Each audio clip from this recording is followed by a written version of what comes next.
ओम नमः शिवाय। हम इस संसार को देखें तो ज़्यादातर लोग उस परम शक्ति को एक ईश्वर के रूप में या गुरु के रूप में या किसी न किसी रूप में उसको अपना आदर्श मानते हैं और उसका अनुसरण करते हैं। पूजा पाठ कह लें या मंत्र पूजा कह लें या किसी भी तरह का उसके प्रति अंधविश्वास जो भी है वो हमारे जीवन का एक अहम हिस्सा है।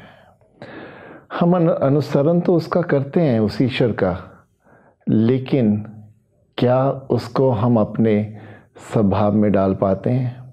क्या उसका प्रभाव हमारी वाणी में, हमारे व्यवहार में या हमारे स्वभाव में झलकता है?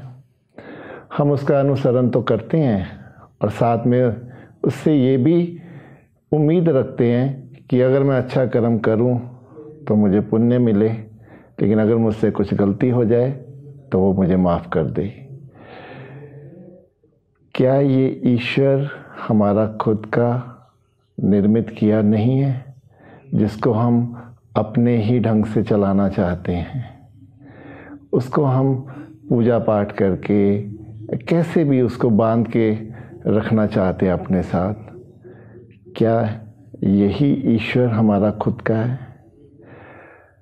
क्या हम उस ईश्वर को कुछ नहीं सीखते, उस ईश्वर से जिसके अनुसरण से हम अपने में परिवर्तन कर सकें, हम एक अच्छी दिशा की ओर चल सकें, हम अपनी नकारात्मकता को सकारात्मकता में बदल सकें?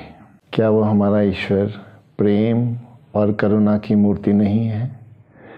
लेकिन क्या वो प्रेम, करुणा, वो ध्यान हम अपने जीवन में उतार पाते हैं? कहीं हमारा ईश्वर हमारे भीतर का ही प्रतिबिंब तो नहीं है? अगर हम में क्रोध है तो क्या हमारा ईश्वर क्रोध से भरा है? अगर हम ईर्ष्या से भरे हैं तो क्या हमारा ईश्वर ईर्ष्या से भरा है? काम, क्रोध, लोभ, मोह, ईर्ष्या, अहंकार अगर ये कहीं ना कहीं हम में है तो क्या अपने ईश्वर को भी हम अपने भीतर से इसी रूप में देखते हैं? अगर नहीं तो फिर हम उसमें परिवर्तन क्यों नहीं ले आते?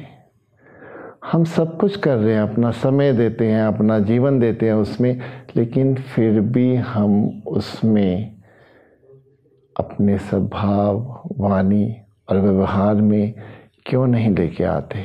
क्या ईश्वर को हमने अपनी छोटी सोच में संजो दिया है कि जैसा मैं चाहूँगा वैसा ही हो जाएगा, क्योंकि मैं तो उसकी आराधना करता हूँ, मैं तो उसमें विश्वास करता हूँ, मैं तो उसमें श्रद्धा रखता हूँ? क्या मेरे कर्म उसमें कोई मायने नहीं रखते? क्या हम नहीं जानते कि हम जो भी करेंगे वही हमें वापस आएगा? जीवन हमसे कुछ लेता या कुछ देता नहीं है हमें, जीवन हमें वही लौटाता है जो हम जीवन को देते हैं, और ये जीवन उसी ईश्वर का दिया हुआ है। क्या हमने अपने भीतरी संसार में उस ईश्वर की कोई ऐसी छवि बना रखी है जो मेरी धारणाओं और जो मेरी सोच के अनुसार हो? हमें यहाँ सोचना होगा, अपने में बदलाव करना होगा, तभी हम उस ईश्वर को सच्चे मन से मानते हैं, तभी हम उसका अनुसरण करते हैं।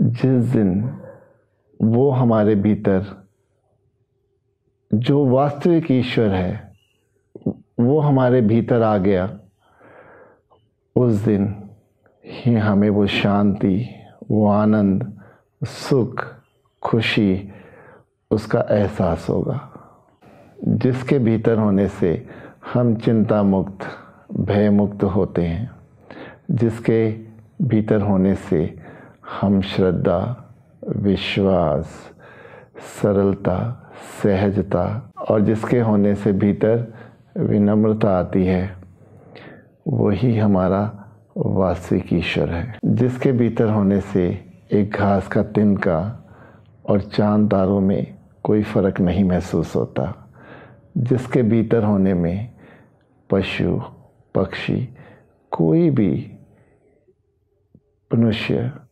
जिसमें हमें वही दिखे, वही हमारा सच्चा ईश्वर है। ओम नमः शिवाय।